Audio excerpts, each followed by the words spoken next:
ಇವತ್ತು ನಮ್ಮ ಮಮ್ಮಿಯ ಗಾರ್ಡನ್ ತೋರಿಸ್ತೀನಿ. ಆಗ ತೋರಿಸಿದ್ನಲ್ಲ ಅದು ಮೇಲಿಂದ ತೋರಿಸ್ತೆ, ಚೆನ್ನಾಗಿ ಕಾಣಿಲ್ಲ ಅನ್ಸುತ್ತೆ ನಿಮಗೆ, ಅದಕ್ಕೆ ಇಲ್ಲಿ ತೋರಿಸ್ತಿದ್ದೀನಿ. ನೋಡಿ ಇಲ್ಲೆಲ್ಲ ಮರಗಳಿದೆ, ಆಯುರ್ವೇದಿಕ್ ಮರನೂ ಇದೆ. ಇದೆಲ್ಲ ಸೀಬೆಹಣ್ಣು ಮರ. ನೋಡಿ ಎಲ್ಲರಿಗೂ ಇಷ್ಟ ಈಗ ಸೀಬೆಹಣ್ಣು. ಆಮೇಲೆ ಮಾವಿನ ಹಣ್ಣು ಸಖತ್ ಇಷ್ಟ. ಇಲ್ಲಿ ಮಾವಿನ ಹಣ್ಣು ಗಿಡ ಇದೆ ನೋಡಿ, ಇದು ಮಾವಿನ ಹಣ್ಣು ಗಿಡ. ಇಲ್ಲಿ ನೋಡಿ, ಅಲ್ಲಿ ಇದು ಮರನೇ ಇದೆ. ನೋಡಿ ದೊಡ್ಡ ಮರನೇ ಇದೆ. ಇನ್ನೂ ಗಿಡಗಳಿದ್ವು ಸಖತ್ತು. ಮಮ್ಮಿ ಬೆಳೆದಾದ್ಮೇಲೆ ಜಾಸ್ತಿ ಇದಾಗುತ್ತೆ ಅಂತ ಕೊಡ್ದಾಕಿದ್ರೆ ನೋಡಿ ಎಲ್ಲ. ಇದು ಒಂದು ಮರನೇ, ಇದು ಮರನೇ.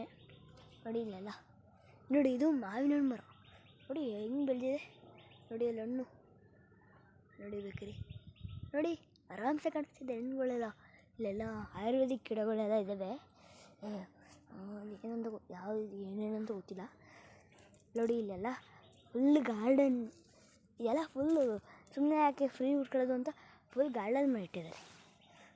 ಹಲೋ ಗ್ಯಾಸ್, ಈಗ ನಾನು ಮಾವಿನ ಹಣ್ಣು ಮರ ಕತ್ಬೋದು, ಆದರೆ ನೋಡೋಕ್ಕೆ ಸ್ವಲ್ಪ ಭಯ ಆಗುತ್ತೆ.